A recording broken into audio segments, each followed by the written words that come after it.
It's cold outside. Perfect time to plant some seeds.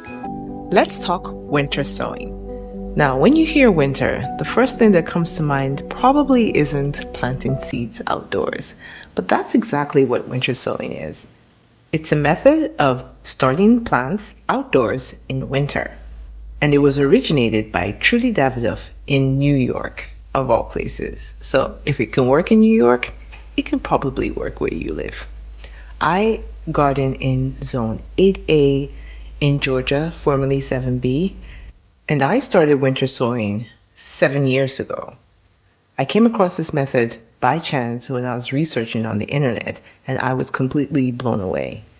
And every garden I've planted since 2018 has been from plants I grew by either winter sowing or direct sowing.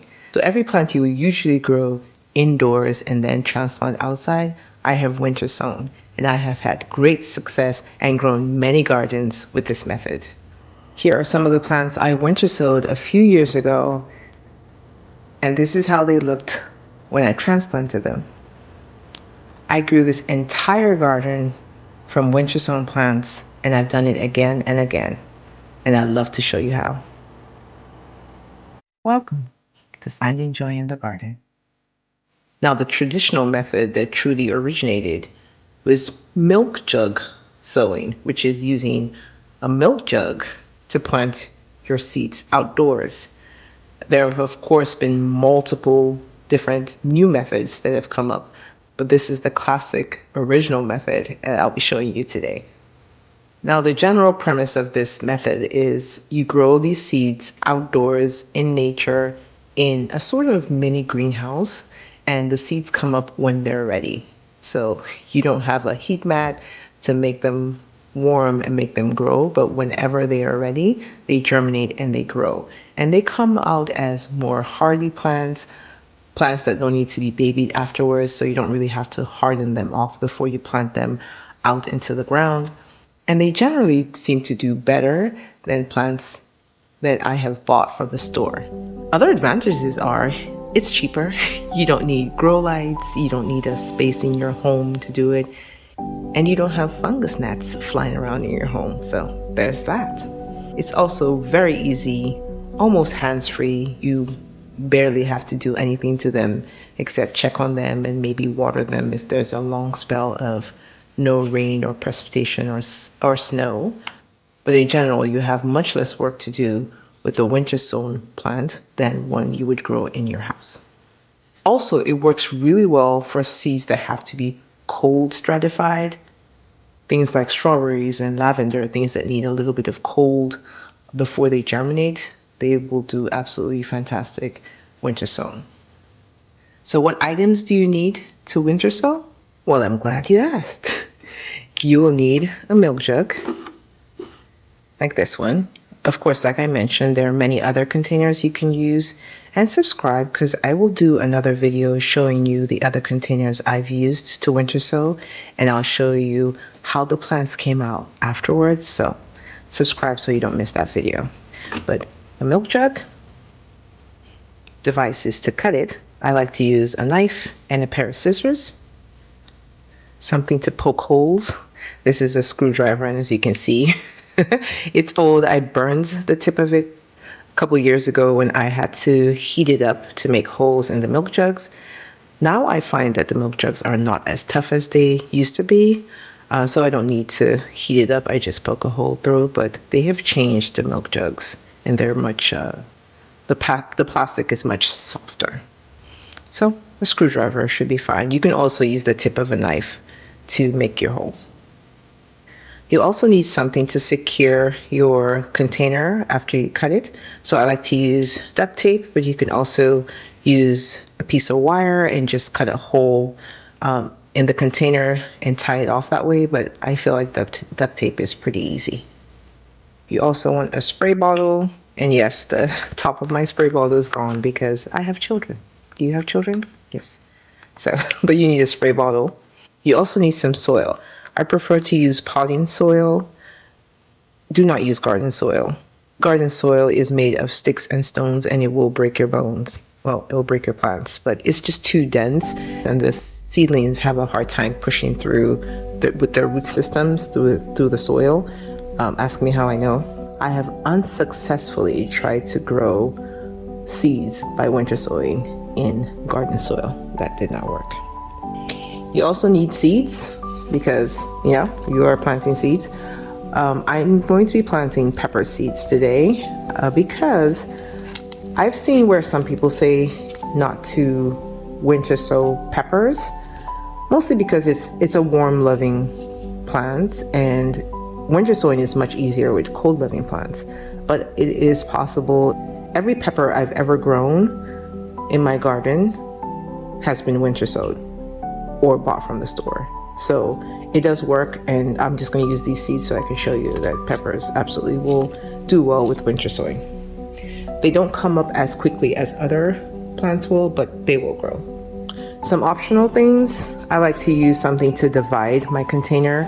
So if you're planting just one type of plant in your container, then you don't need these. You can just spread the seeds all around, but I am going to be planting these 3 varieties of peppers in one container. So I'm going to be using these dividers to divide the soil so I know where each pepper is. Now, if you do not want to grow mystery plants, you need something to label it with. So I'm using this Sharpie paint pen. I've also used just a regular permanent marker, Sharpie, something to label with. And in the same vein, you need labels. So these are just plastic forks that I am reusing. I've used this in the garden already. You can see this one still has, this is a zinnia. I planted a zinnia. So I'm going to use the other side. Reuse, recycle, eh? So you need labels. I like to label inside the container and outside because I have labeled the outside and the sun bleached it all and I had no idea what I planted. And I've also labeled on the inside and the label fell over and I didn't know which was which. So now that we've gathered our supplies, we're going to start, and I'm going to show you how I cut open this milk jug. Of course, you want to be extra careful, don't cut yourself, but what I do is you want to cut it right about here, all around to the other side, so that this end here can act as a hinge where you open and close.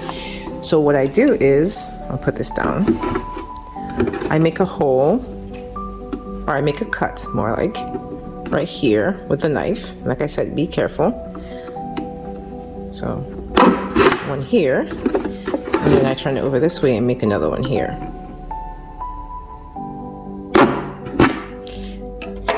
All right, so one hole here and one here. And that makes it easier for me to then cut it with a pair of scissors. So just put that in here, and then I can cut all the way around.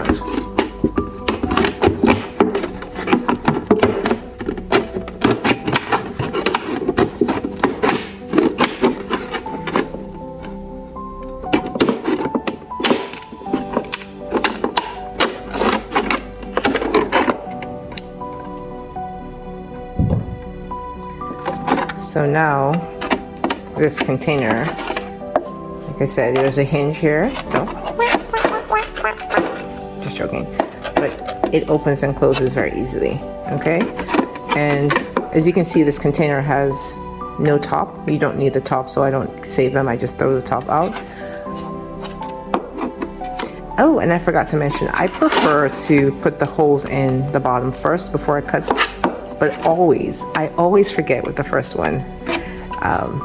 But that's okay. I'm gonna make the holes now. And I use, like I said, the screwdriver. Now, usually when it's whole, it's easier for me to just do that from the bottom. So what I do is I make 4 holes, at least one in each of these 4 segments. And I just, please be careful.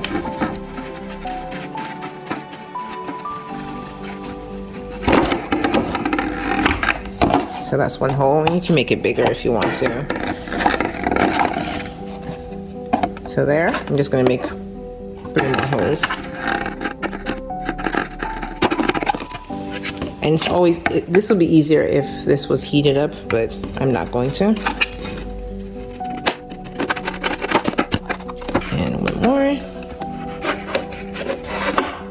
right, so now we have the holes. So this is going to be our mini greenhouse. Next step is to fill this with soil, and I like to pre-moisten my soil. So this is the potting mix, and I'm gonna mix it with some water. So this is the soil all mixed up, and you want it to be moist. So you might be able to squeeze a little bit of water out, but not sopping wet. And this is not the best potting soil. I'm going to go get a different brand, the one I used last year. This one has more bark than I would like, so I'll get a new brand, but for the purposes of this video, this will do. So now I'm going to fill the container up with the soil. See what I mean? Sticks and stones.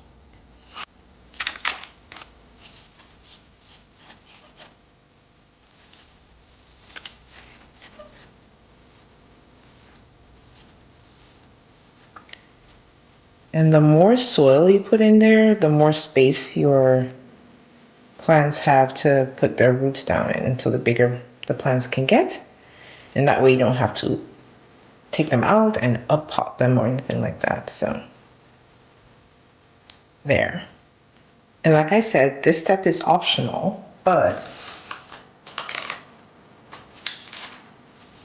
because I'm going to be planting 3 different types of peppers in here, I'm going to be using this to separate. They're not equal. I didn't get my fractions right, but it's okay. Not the end of the world. There. So now I can put 1 pepper here, 1 here, 1 here, and I'll also be labeling them. I like to make the labels before I put the seeds in. So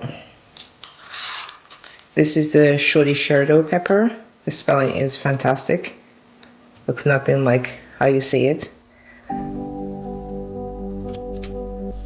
So this is the shorty sherdo pepper. And then the luteschauer pepper. That's the paprika pepper.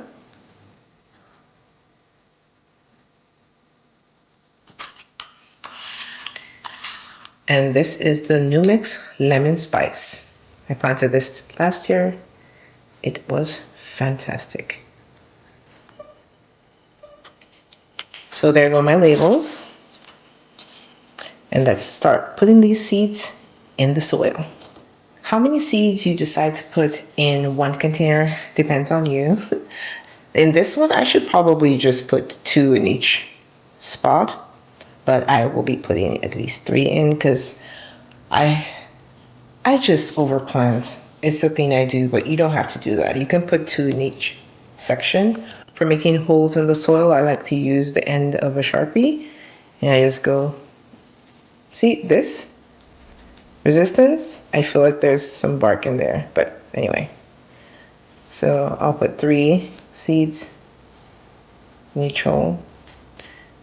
And last year I put as many as 6 in each section. They came up, they did fine, but I'm trying to do best practices for you. So this is a shorty sherdo. I'm going to put 1 seed in each hole. Now remember, look on the seed pack to see the depth you should be planting your seeds. There are some seeds like, I believe lavender. Some seeds need light to germinate and you don't want to go plant them deep. So always read your seed label. And I just cover it with some soil. So Mr. Sharpie helps me with that too. There. Yep, bark. I don't like this soil. Get a quality potting mix. I'm disappointed in this one. So we planted the shorty sherdo, and we can put the label here. And let me see, make sure it can close. I believe so. It might be easier putting it on the other side. Here. Yep, that works. Alright, next pepper will be the luteschauer pepper. And I've got 3 seeds as well. So 1 in each hole, just like the other one.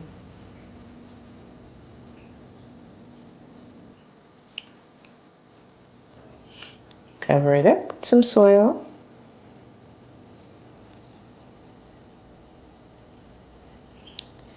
And then our last pepper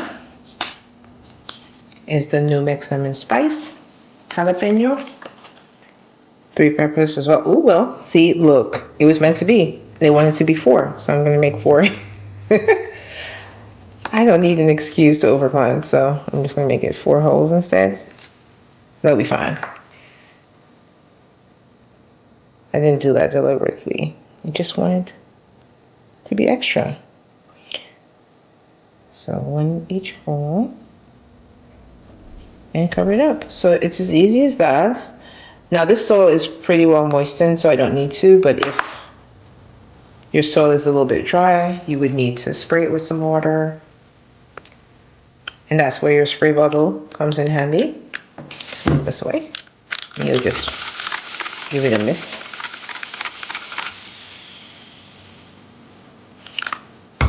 Like I said, remember to label. So this would be the blue shower, paprika, and the New Mex Lemon Spice. Right, so it's all in and labeled.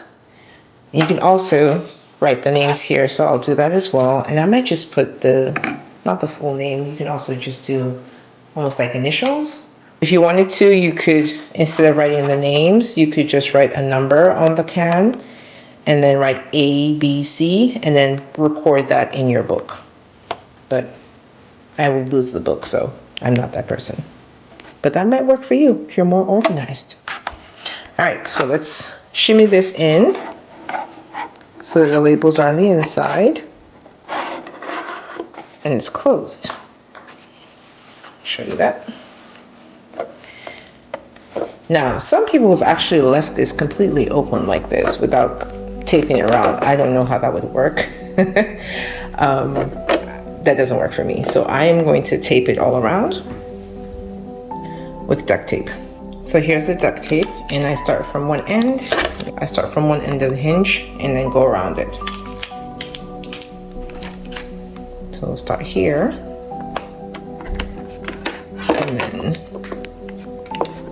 And it doesn't have to be perfect, you just want it to hold. It's never perfect for me, but it still works.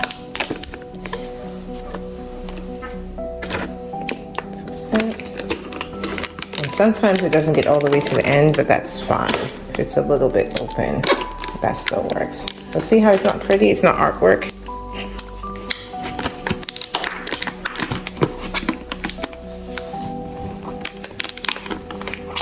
There you go. So that's my first milk jug done, and 650,000 left. Just kidding. But 3 peppers separated, but they will grow together in this little mini greenhouse outside.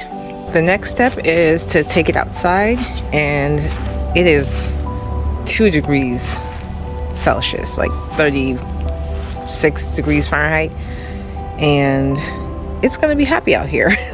So I like to put it here. This is the closest area to the house, so it does tend to be the warmest. And I will be putting it back here. Let me find him a spot.